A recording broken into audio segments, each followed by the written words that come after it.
Assalamualaikum warahmatullahi wabarakatuh. Kembali lagi bersama Pemuda Bertani, channel Wong Tani. Gimana kabar sahabat muda bertani? Semoga selalu sehat. Sehat orangnya, sehat pula tanamannya. Di video sebelumnya sudah kita kupas tuntas manfaat pupuk MKP untuk tanaman padi, juga perbedaan pupuk MKP dan pupuk NO3. Di video kali ini kita akan coba mengupas lebih dalam lagi cara penggunaan pupuk MKP dan pupuk NO3 untuk hasil lebih optimal buat tanaman kita, dari mulai dosis dan cara aplikasinya. Tapi sebelum kita lanjut ke videonya, jangan lupa dukung terus channel Muda Bertani agar channel bisa berkembang, memberikan manfaat dan informasi khususnya dalam dunia pertanian. Salam pemuda bertani, petani sukses, Indonesia maju. Dukung pemuda bertani, Channel Wong Tani. channel Wong Tani rek. Lagi sarapan rek. Sarapan tuh.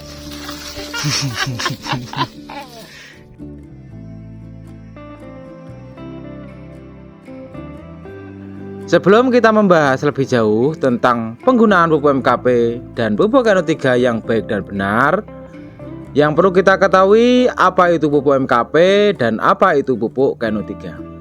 Pupuk MKP dan pupuk NO3 adalah jenis pupuk majemuk larut air 100% yang dapat digunakan untuk berbagai jenis tanaman, baik konvensional maupun metode hidroponik. Pupuk MKP dan pupuk NO3 berbentuk kristal yang mudah larut, yang dapat diaplikasikan dengan cara disemprotkan, dikocor maupun ditabur.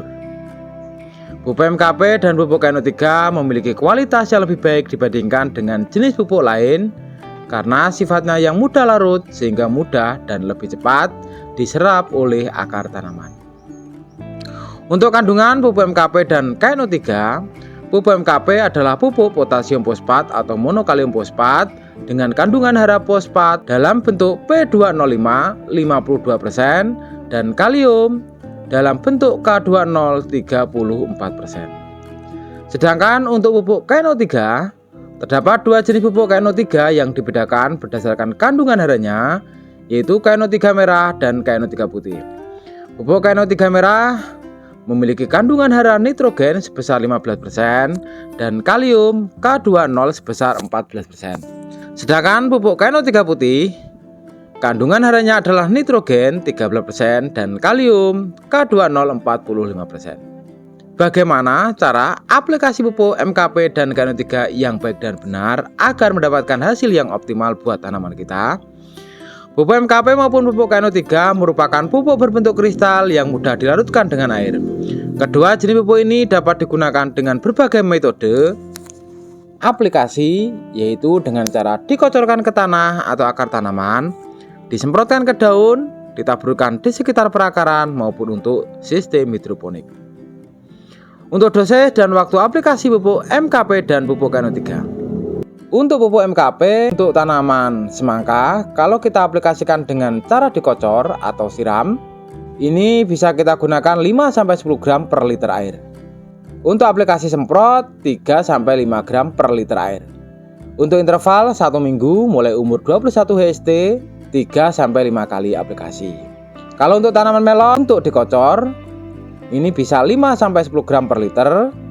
Sedangkan untuk aplikasi semprot 3-5 gram per liter, interval 1 minggu mulai umur 21 HST 3-5 kali aplikasi. Untuk tanaman cabai juga sama, intervalnya 1 minggu mulai umur 42 HST 7-9 kali aplikasi.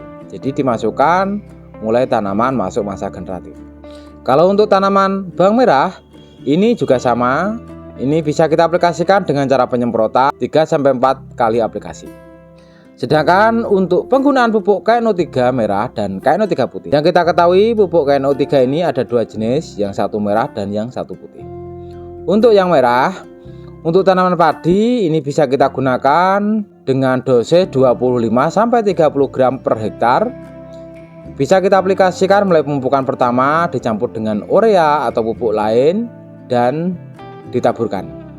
Untuk bawang merah bisa kita aplikasikan dengan dosis 50-100 gram per hektar. Ini bisa kita gunakan untuk pemupukan pertama di fase vegetatif. Untuk cabai juga sama, semangka juga sama. Untuk merah ini kita gunakan di fase vegetatif. Sedangkan untuk KNO3 putih, untuk tanaman padi ini bisa 25 gram per hektar. Untuk aplikasinya kita gunakan untuk pemupukan tanaman padi kita di saat fase generatif atau pemupukan kedua. Bisa juga dengan ketiga di mix dengan KCL. Untuk bawang merah ini juga bisa. Untuk dosis kita sesuaikan dengan kebutuhan tanaman bawang merah kita. Kalau kita mix dengan pupuk lainnya seperti NPK, ini biasanya untuk 10 kilo ini perbandingannya adalah biasanya satu bungkus, yaitu yang 2 kg. Ini bisa kita aplikasikan pemupukan kedua maupun pemupukan ketiga. Kita mix dengan pupuk NPK juga dengan pupuk KCL. Yang penting kita usahakan di fase generatif. Untuk tanaman semangka, melon juga sama. Ini bisa kita aplikasikan dengan cara dikosor maupun disemprotkan melalui daun.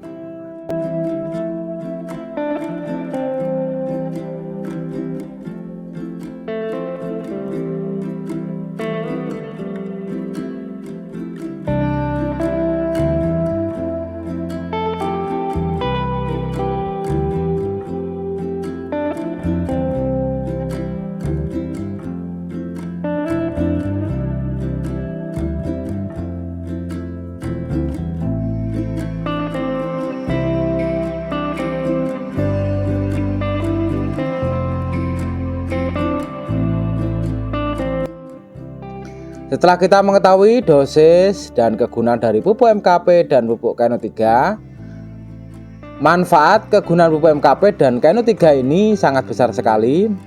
Yang pertama, untuk pupuk MKP merangsang pertumbuhan akar, merangsang pembungaan baik untuk pengisian buah atau umbi, dan mencegah kerontokan bunga dan buah. Sedangkan untuk pupuk KNO3 merah, formulasi khusus untuk pertumbuhan awal sampai menjelang masa pembungaan atau fase vegetatif, merangsang pertumbuhan tunas baru dan meningkatkan hasil panen. Untuk pupuk KNO3 putih cocok kita aplikasikan pada fase generatif, awal pembungaan dan pengisian buah, mencegah bunga dan buah rontok, baik untuk pengisian buah dan meningkatkan kualitas hasil panen.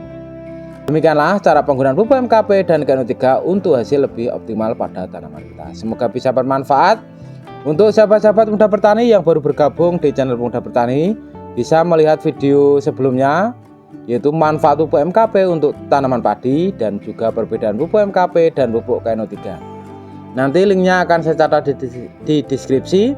Dukung terus channel Muda Bertani agar channel bisa berkembang, memberikan manfaat dan informasi khususnya dalam dunia pertanian. Salam pemuda bertani, petani sukses, Indonesia maju. Wassalamualaikum warahmatullahi wabarakatuh.